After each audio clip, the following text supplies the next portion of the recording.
Hey, welcome to what I'm now calling our Group Coaching Thursday. This is one of the perks of your Step It Up membership.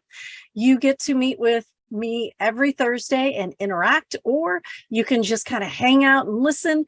Just be mindful if you do join me on Zoom that this is recorded and the replay will be posted in your Step It Up profile in the course called number 1. Start here. And if you haven't explored that, I really encourage you to do so. Get in there, click around, see all of the cool resources we have. And this is a great place to let me know if there is a training you would like me to offer, if there's an expert you would like me to bring in and interview, because that's what I'll be doing on Thursdays as well. I know a lot of my experts like to pre-record, but I really am hoping I can get some more people in here live so that you can ask those questions. So welcome to I'm calling our Thursday group coaching, because this is for you. Now, I will tell you, it's hard for me to see the comments on Facebook, so I'm going to try to do a little magic here with Zoom and put on my readers. And I can now see the Step It Up group.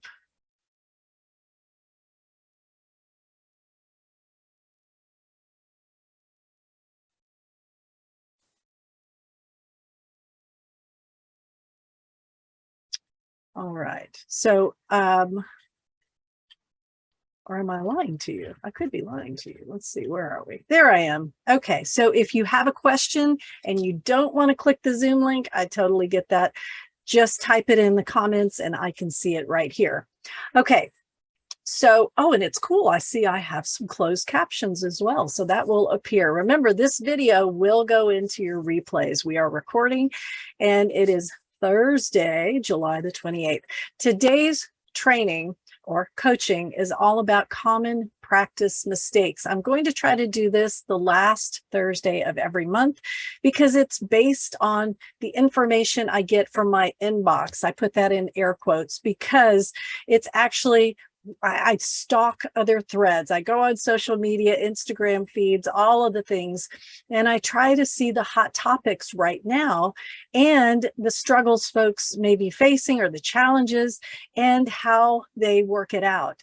And there are ways to work out these things, folks. Now, what I'm going to give you is my opinion based in law. And if I don't have the answer to something, by golly, I will find it because I have a huge network of people that I can ask and I know what I don't know. So today we're going to talk about 3 common practice mistakes. And I love the Step It Up membership because it's so varied. We have supervisors, we have grad students. So the first mistake, actually, let me go ahead and tell you all 3. We're going to talk about the LPC Associate credential, how to officially and correctly present that. We're going to talk about the problem with trying to maintain a census or trying to hang on to regular clients. And then we're going to talk about not having a fair, the problem with not having a fair late cancel, no-show policy. So you're going to get the information about that. I'm going to front load this by saying, as a Step It Up member, you have a coupon right now to the Badass Basics course. It's starting September 1st. I love Step It Up. I love the fact that I can give you so much information, but September 1st, I'm starting a 6-week deep dive into private practice. It will also have weekly coaching calls with me, but it's very, very structured. I'm going to post the link. Actually, I might not because it's in your the Start Here profile in your Kate Walker Training profile, but I'll try to post the link here because Step It Up members, you get to keep the discount for the entire month of August. Everybody else got it for about 24 hours. You get it for the whole month. Enrollment closes midnight, September 1st sharp, and then you got to wait till next year to try to join it again. All right. LPC Associates. Let's talk about that. First, there is no such thing as an LPCA. Zero. Zip. Nada. There is no such thing as an LPCA credential. How do I know this? Because if you look in our rules, you will see a section called definitions. In the definitions, there is no definition for the LPCA, only LPC Associate. Then, and that happens, right? So in definitions, it's not like they define bird or airplane, and therefore we can't use those terms, right? But BHEC goes one step further, and LPC goes one step further by stating overtly, you may not use the LPCA credential. You must say LPC Associate. Now, I get it. And I'm talking to supervisors right now who may be freaking out because they have an LPC Associate walking around in a hospital with a badge that says LPCA. There are things out of our control. And in our code of ethics, in the LPC code, it does state, where you're able to correct it, do your best, try, when others make a representation of you that isn't quite correct, right? Like if I want to Google myself, I can probably find a directory somewhere where I'm listed as an MD, right? A medical doctor. But in order to correct that, it's going to cost me like $50. And, I'm not going to do that. I'm not going to go everywhere on the interwebs and try to see where my credential is incorrect, just so I can pay somebody $50 to correct that. So supervisors, if you know you have an LPC Associate walking around right now with a badge that says LPCA, take a deep breath. Tell your associate to do their best to see if they can get a longer badge. And if it doesn't work out, it doesn't work out. Same thing if I'm talking to an LPC associate who's freaking out right now because their credential is misrepresented somehow in their agency. Do your due diligence. Document that you did your due diligence. I'll give you an extreme case. There was a complaint brought against a new practice. Well, no, let me restate that. It was brought against a level 3 LPC associate. So this was somebody who was just hours away from upgrading. This was back when they could not own their own private practice. And so the practice they were joining had misrepresented them on the website by calling them LPC when they were actually still an LPC associate. Complaint was filed, and of course those wheels grind slowly. So 2 years later, this LPC associate shows up with her supervisor. She's now an LPC, and she explains to the board the steps that she took to correct the information.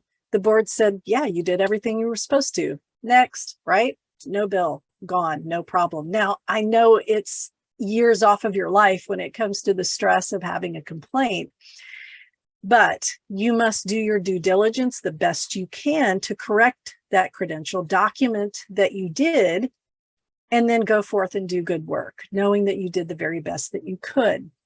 And that's, of course, part of your decision-making model, which everyone should have, whether you're a grad student, an associate, an LPC, or a supervisor. Have a process that you use when you're making these decisions. Now, part B, like if that was part A, this is, 1B, right? This supervised by, again, I'm making little air quotes here. If you're an LPC associate and you're wondering if you should put supervised by after your name, the answer is probably yes, you should, unless you're just like writing it on a notepad like we used to do in the 6th grade when we'd try out our boyfriend's last name. Oh, I'm sorry. Am I the only one who did that? So whenever you are writing your name, Kate Walker, LPC Associates, supervised by Jane Doe, it could be your email signature. It could be in your podcast episode. It could be if you're a guest on someone else's podcast and they're introducing you. Why? Because this is not happening in a vacuum. It's happening in a space where someone else is going to read it, listen to it, watch it, right? That person receiving, we'll call them the public, right? And the rules are designed to protect the public. And so anytime we present ourselves, represent ourselves, sign our name so that the public will digest it, that's called advertising. That's called marketing. And so you must, LPC associates and supervisors, make sure that you're putting supervised by whenever you represent yourself in public, whether it's a single email to a single person or a podcast episode to a million subscribers. All right. The mistake there is thinking the exception is ... right? I try to make things really clear when I teach, and I try to base it on the very, very foundation. What are we trying to do here? And this is pretty clear to me. We're trying to protect the public from thinking that you're something that you're not. We call that misrepresentation, right? So it would be as if I'm saying, you know, Kate Walker Ph.D. Oh, you're a psychologist. Nope, I'm a counselor educator, right? So Kate Walker Ph.D., LPC, LMFT, LMNOP, right? We've got all of those letters, but the public doesn't know what that is, right? So we are constantly having to clarify who we are, what we are, and the scope of our practice. So that was mistake number one. That was a long one. The LPC Associate credential. All right, mistake number two. This is one I may get a little pushback on, so let me present the caveat here. When we talk about keeping long-term clients, I recognize that there are some diagnoses that must be treated weekly, regularly. Just that's the nature of it, right? I'm a strong Al-Anon believer. I'm a strong believer in support and a strong mental health network. Let me check real quick here let's see if we have anybody. Okay, I'm sorry. I was just checking for folks who might be in our waiting room. So let's put that piece aside just for a second. Let's recognize that that is the case sometimes. Now, if you have a caseload, or grad student or new associate, if you're building a caseload based on regulars, now you're sounding like a bartender, right? These are my 5 o'clock regulars. These are the folks that come in and I know who they are. I know their names. I know their problems. I know, no, we don't do that, right? Because number one, maintaining a census as a business model fosters a dependency, okay? And that's unethical. And it's weird how it happens. You've got to check your countertransference. You've got to really consult to see if that's the case. Remember, I recognize there are things that must be treated weekly and regularly. But sometimes you got to look inward and say, am I just really afraid of this person leaving because I won't be able to pay my car note? And I literally, in a complaints hearing back in the day when they were open, heard someone say, I don't understand why this person's filing a complaint against me. They're one of my regulars. Heck, they're my car payment.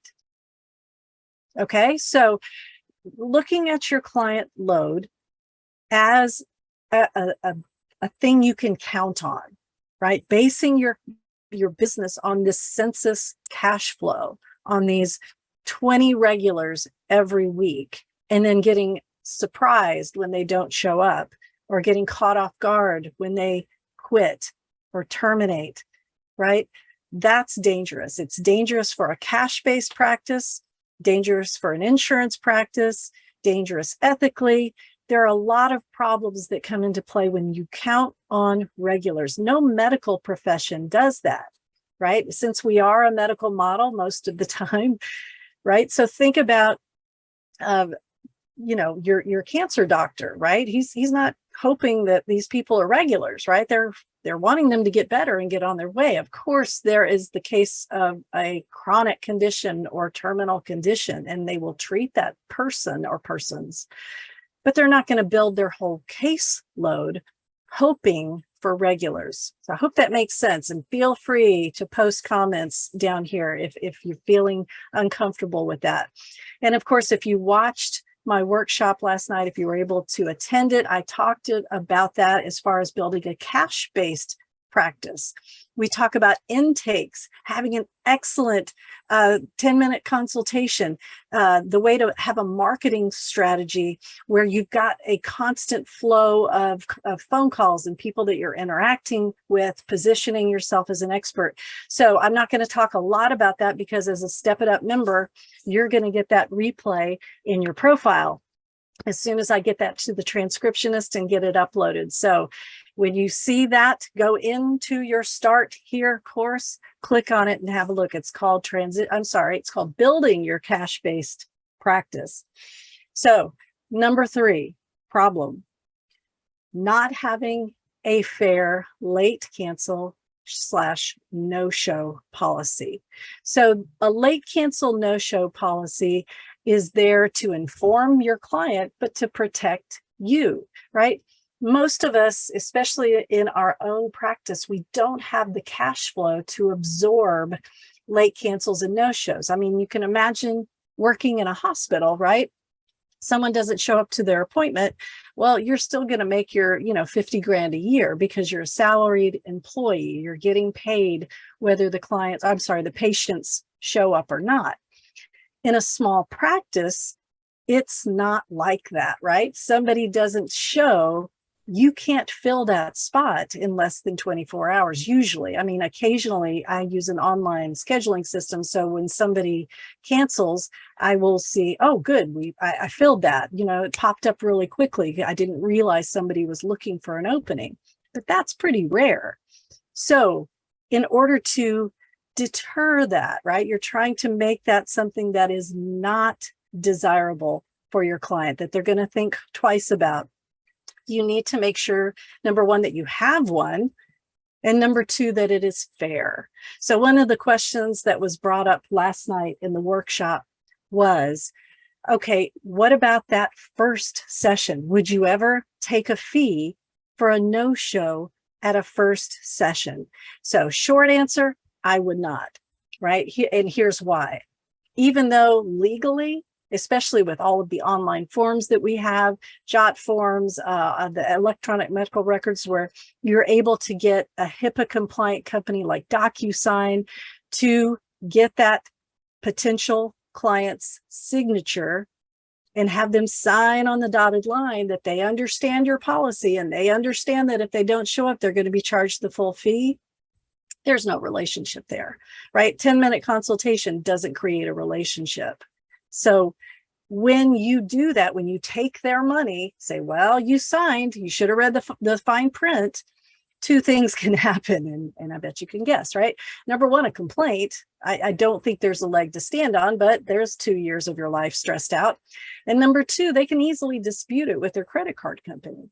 And yes, you can submit all the documentation that they signed, but now you're messing with HIPAA.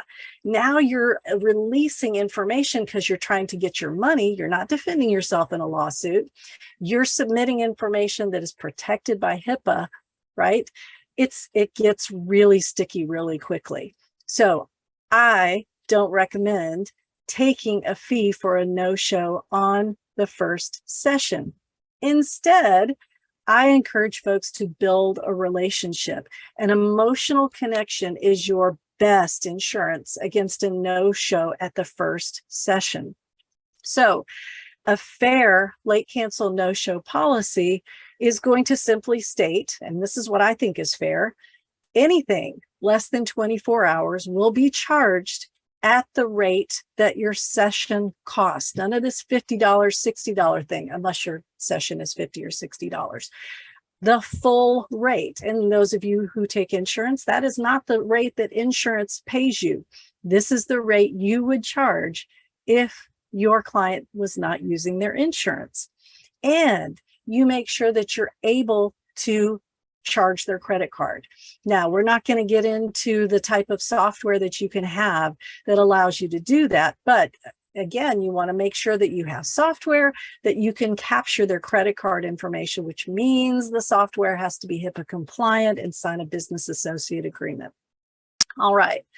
Now, let's talk about, hold on just one second, make sure. Okay. Wanted to make sure somebody wasn't trying to get in. Now, so a fair late cancel no-show policy. Let's talk about that. Fair to the client or potential client means they can read it. They understand it before they sign it.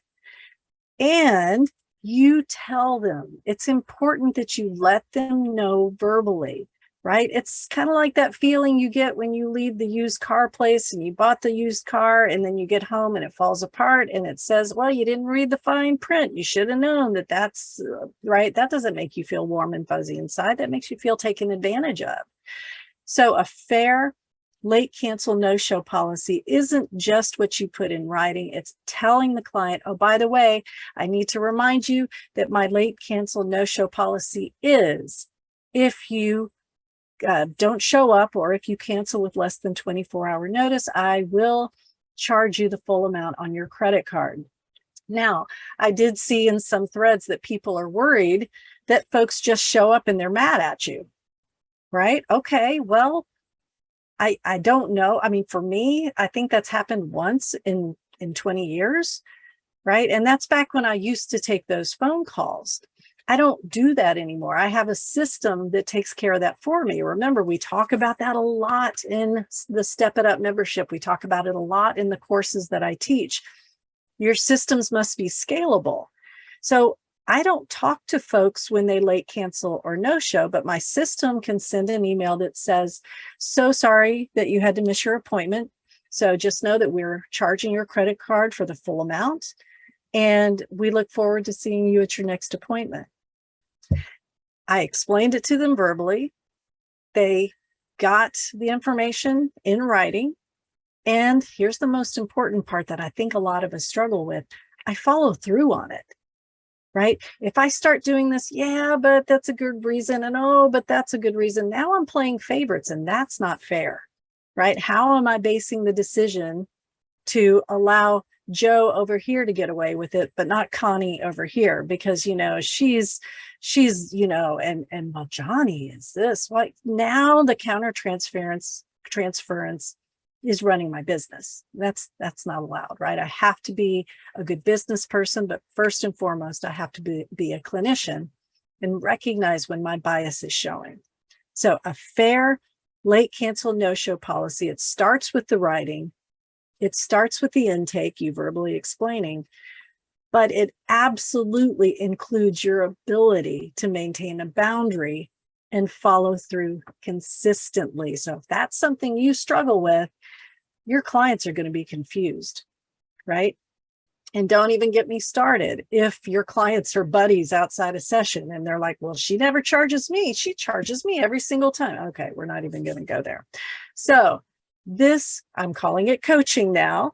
Thursday coaching, Thursday group coaching, because I want you guys to come. I want you to ask questions. I want you to interact. I know we've got somebody here and I hope you're listening. And if you feel like interacting, you absolutely can. Today, we talked about practice mistakes from July. The LP Associates credential, we talked about trying to maintain a census and the problems inherent with that. We talked about not having a fair late cancel no-show policy. And I hope you got some real solutions from this. Now, are there any questions at all? Anybody want to type something, or does my person here want to ask a question? I am still recording.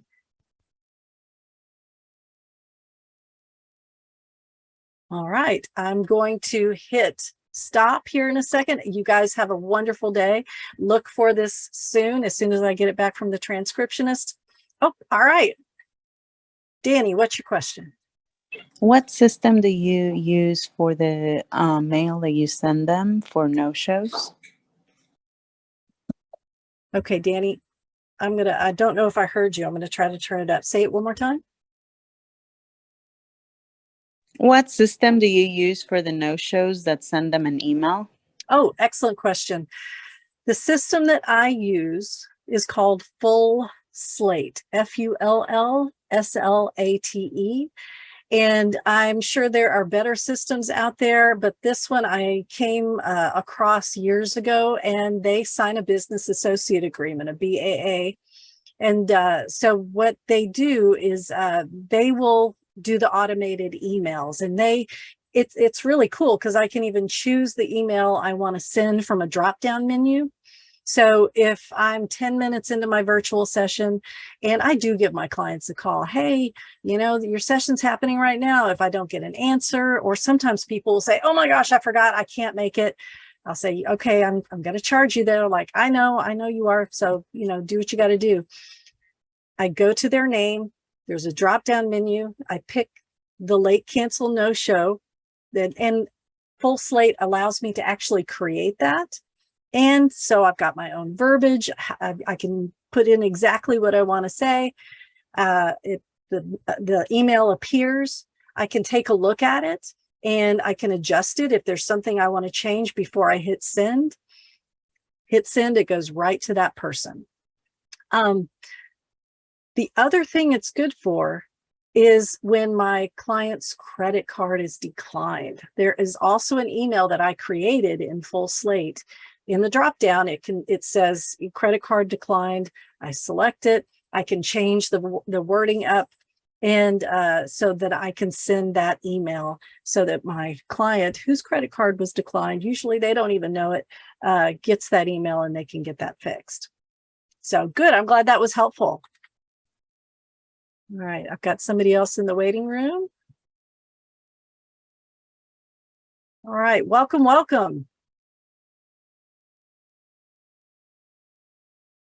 Hey, Kathy, you're being recorded right now. So if you want your camera on, great. If you don't have to. Okay. All right. Any questions? Kathy, do you have any questions for me? Kathy, do you have any questions for me? Just a second. I'm trying to stop this other thing. I'm hearing an echo.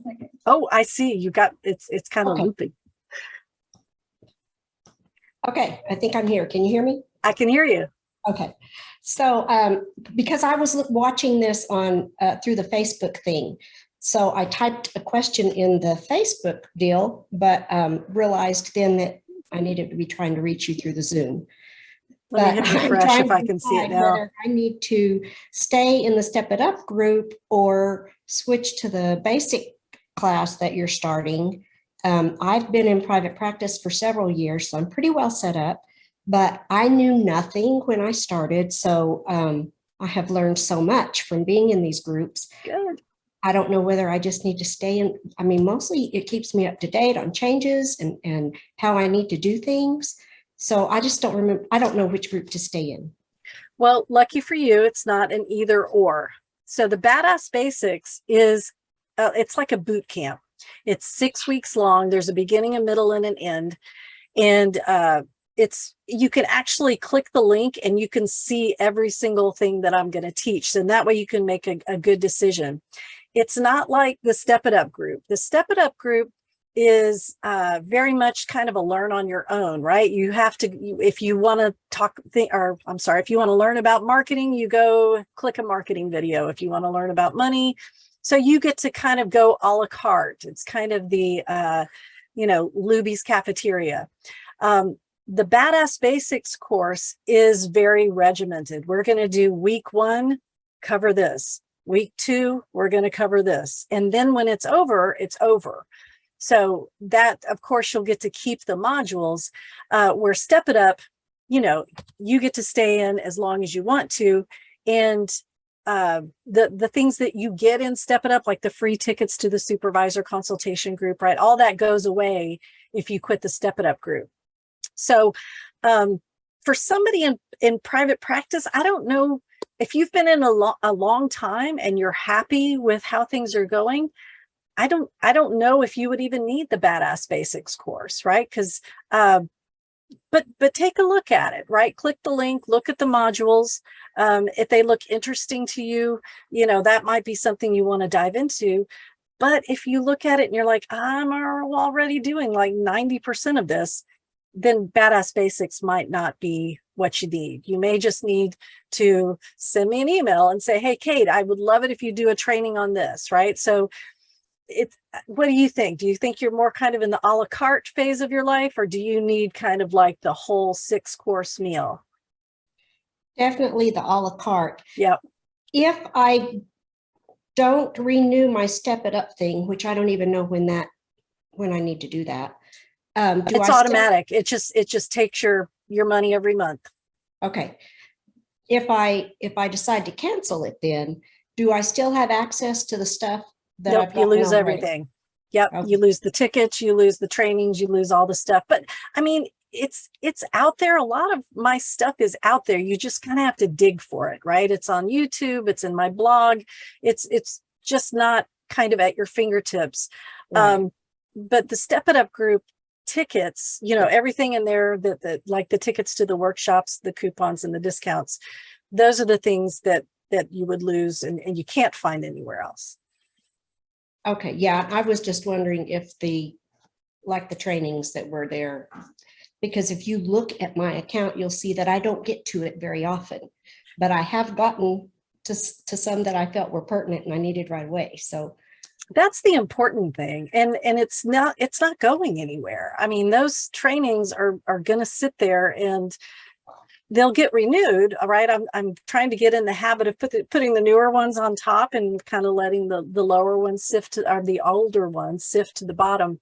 But yeah, they're going to be there for forever. And anytime I have something that's new or different, you're either going to get a free ticket or you're going to get a deeply discounted ticket. So I guess just think about what you really need in the a la carte life, you know, but I think the Step It Up membership is definitely more cost effective, kind of from what you're describing to me. okay, thank you. You're very welcome. All right. Any other questions? I don't think I've got anybody else in the waiting room, and I can't. It's so funny. I don't know why Facebook is not letting me see the comments. I can see me talk. I can see the thread, but I cannot see the comments. So I'll have to dig into that deeper. All right. Well, I'm going to go ahead and shut it down. This has been your July 28th group coaching. We're going to start calling it for the Step It Up membership. I'm so glad you guys came. Look for the replay and the transcript in your profile under number 1, start here. And that should be up and going Friday, Monday at the latest. So this is Dr. Kate Walker. Have a wonderful day.